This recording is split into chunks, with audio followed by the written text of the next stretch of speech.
I'm going to read about elder financial abuse as per a MetLife survey. In 2009, the MetLife Mature Market Institute, in a collaboration with the National Committee for the Prevention of Elder Abuse and the Center for Gerontology at Virginia Tech, released a groundbreaking study to provide a comprehensive understanding of the extent and implications of elder financial abuse. The study, Broken Trust, Elders, Family, and Finances, consisted of a review of the scholarly and professional literature and an in-depth analysis of newsfeed articles from April through June 28, 2008. It was designed to provide easily accessible and well-researched information specifically focused on the problem of elder financial abuse. In 2010, to further examine the impact of elder financial abuse on the lives of seniors nationwide, the MetLife Mature Market Institute once again partnered with leading researchers from Virginia Tech and University of Kentucky in consultation with the NCPEA. The research team expanded its analysis of research published in the scholarly literature and gathered additional articles from the U.S. Administration of Aging's National Center on Elder Abuse newsfeed. In addition, several individuals whose stories appeared in the 2008 newsfeeds were contacted and asked to share subsequent information about their situations. Newsfeed articles were analyzed from April through June 2010. An additional subset not included in the overall data analysis was collected during the 2010 holidays, which was November 10 through January 11, to determine if instances of elder financial abuse increased during the time when family and friends are in greater proximity and with greater frequency. The MetLife study of elder financial abuse, crimes of occasion, desperation, and predation against America's elders further illuminates the widening problem of elder financial abuse.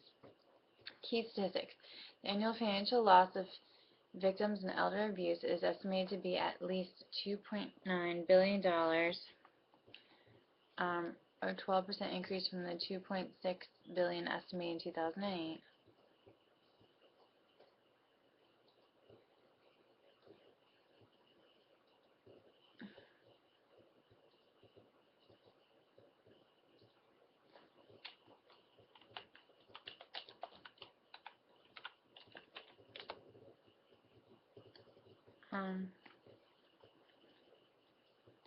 Another key statistic is instances of fraud perpetrated by strangers comprised 51% of the articles. Reports of elder abuse from family, friends, and neighbors came in second, with 31% of the news articles, followed by reports of exploitation within the business sector, 12%, and Medicare and Medicaid fraud, 4%.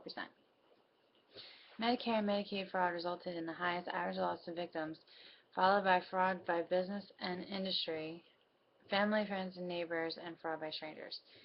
So, Medicare fraud came in at $38 million. Business and industry, $6 million. Family, friends, and neighbors, $145,000, and fraud by strangers, $95,000. Women were nearly twice as likely to be victims of elder abuse as men. Most victims were ages 80 to 89, lived alone, and required some level of help with elder care or home maintenance. In almost all the cases, there existed a combination of tenuous, valued independence and observable vulnerability that merged in the lives of the victims to optimize opportunities for abuse by every type of perpetrator, from the closest family member to professional criminals. Nearly 60% of perpetrators were males. Most male perpetrators were between the ages of 30 and 59, while most of the female perpetrators were between the ages of 30 and 49.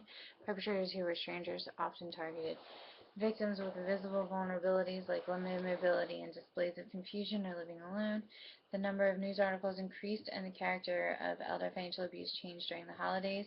From November 10 through January of 11, of the 1,128 articles on elder abuse identified through the news feeds, 354, 31%, concerned elder financial abuse. At least one quarter, 27% of the cases reported were random, predominantly single-event crimes accounting for relatively small monetary rewards and characterized by a high level of brutality and disregard for human life. Reports of elder financial abuse perpetrated by strangers and friends and families were similar, 47% versus 45%, respectively. Dollar losses over the holidays due to family, friend, and neighbor perpetrators were overall higher than any other category. likely owing to sheer numbers of instances. Although the average number of dollars lost per individual stands as highest from business perpetrators, it is remarkable that the number of stranger cases comprising the 50% of all of the holiday cases, comparable to the 51% in April to June incidence rate. In almost all instances reported in the news feeds, the goal of financial abuse perpetrators were achieved through deceit, threats, and emotional manipulation of the elder. In addition, physical and sexual violence frequently occurred within the vortex of elemental greed and disregard for the human that surrounded financial abuse. New research indicates that the instances of elder financial abuse are far higher than previously reported. In particular, a national study of 5,776 older adults found that the one-year prevalence for financial abuse by a family member was 5%. Further, a recent prevalence study covering the state of New York revealed that the highest rate of any type of elder mistreatment was financial abuse at a rate of 41 per 1,000, which is 4%. Elder financial abuse appears to fall into three types of crimes: occasion, desperation, and predation. Crimes of occasion or opportunity are incidents of financial abuse or exploitation that occur because the victim is merely in the way of what the perpetrator wants. Crimes of desperation are typically those in which family members or friends become so desperate for money that they will do whatever it takes to get it. Many of these family members are dependent on the elder relative to housing and money. Financial crimes of predation or occupation occur when trust is engendered for the specific intention of financial abuse later. A relationship is built either through a bond of trust created through developing a relationship, romantic or otherwise, or as a trusted professional advisor, and then used to financially exploit the victim. Passage of the Elder Justice Act in 2010 has the potential to bring and bear more attention to this crime and resources to better understand and educate about and prevent elder financial abuse among the expanding older population. In addition, a new Office of Financial Protection for Older Americans was established in 2010 as part of the Financial Regulatory Reform Bill. Congressional activity on the Elder Abuse Victims Act and the expected introduction of the Senior Financial Empowerment Act indicate the congressional attention will continue to be focused on the issue of elder financial abuse. Elder financial abuse continues to determine and decimate incomes, both great and small, engenders healthcare inequities, fractures families, reduces available healthcare options, and increases rates of mental health issues among elders. Elder financial abuse invariably results in losses of human rights and dignity. Despite growing public awareness from a parade of high-profile financial abuse victims, it remains underreported, underrecognized, and underprosecuted. In 2011, elder financial abuse continues to be the crime of the 21st century, one that is often at the heart of other crimes of elder mistreatment, as revealed in Broken Trust, Elders, Family, and Finances of 2009. Elder financial abuse is a many-headed hydra for both elders and their families, as the tentacles of exploitation reach far beyond a single event reported or a single elderly victim. Losses are significant, with actual dollars lost, not only losses incurred. Methodology. The MetLife Mature Market Institute, in partnership with Virginia Tech, the University of Kentucky, and the National Committee for the Prevention of Elder Abuse, conducted a study to determine the extent and consequences of elder financial abuse. Newsfeed articles collected by the National Association of Adult Protective Services through an initiative funded by the National Center of Elder Abuse served as a primary source of information. This newsfeed database tracks media reports of all types of elder abuse through Google and Yahoo alerts, which scan billions of web pages. In order to compare to findings presented in Broken Trust, Elders, Family, and Finances, articles on elder financial abuse were gathered from April through June 2010. Over the time period, the scans identified 389 duplicated articles on elder financial abuse of any type from a total of 1,248 articles cited. Of those, 314, or 81%, report specific instances of financial abuse and provide information on victims and perpetrators.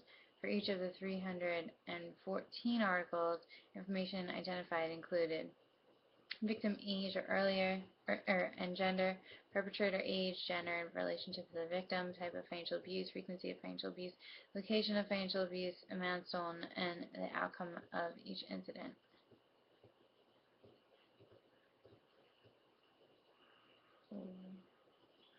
In addition, 354 cases were identified in the newsfeed database between November 2010 and January 2011. The news reports were analyzed to determine if there was a different pattern or incidence of elder financial abuse during the holiday period as reported anecdotally by elder abuse treatment practitioners and intervention specialists.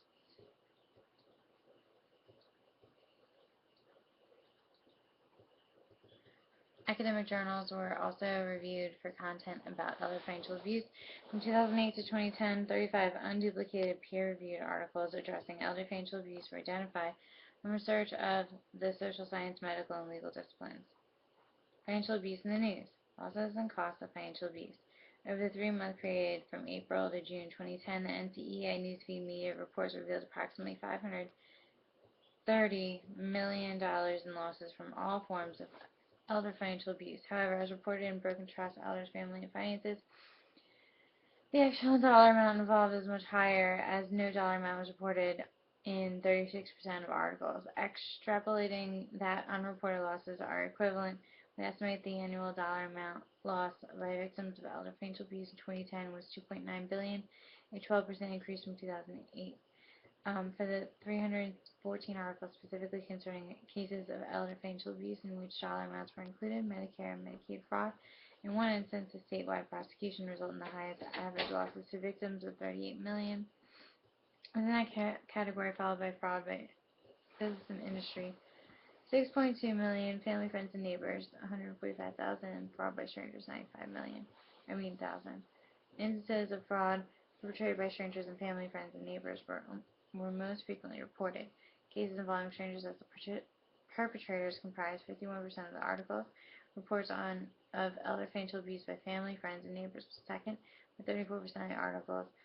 It is possible that stranger fraud is more likely to be reported and publicized than family, friend, neighbor fraud, given the shame and fear of retaliation or further harm often expressed by elders abused by their loved ones and trusted friends and neighbors.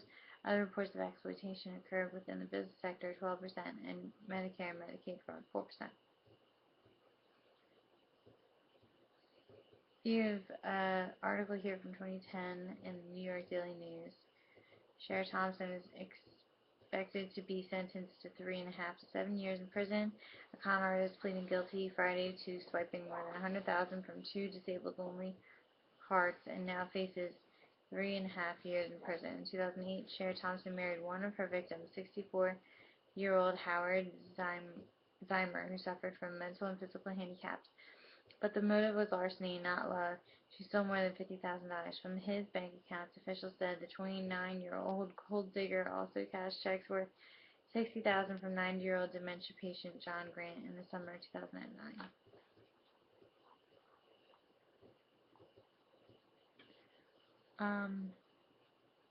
There's a table here breaking down further the division of losses from business, family, friends, strangers, and Medicare. You have the number of cases not including dollar amounts, and this is from the sample, and the dollar amount reported, the percentage of total loss, cases including dollar amount, and the average for cases with amount included.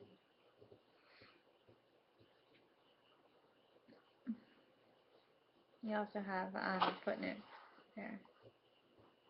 Who were the victims?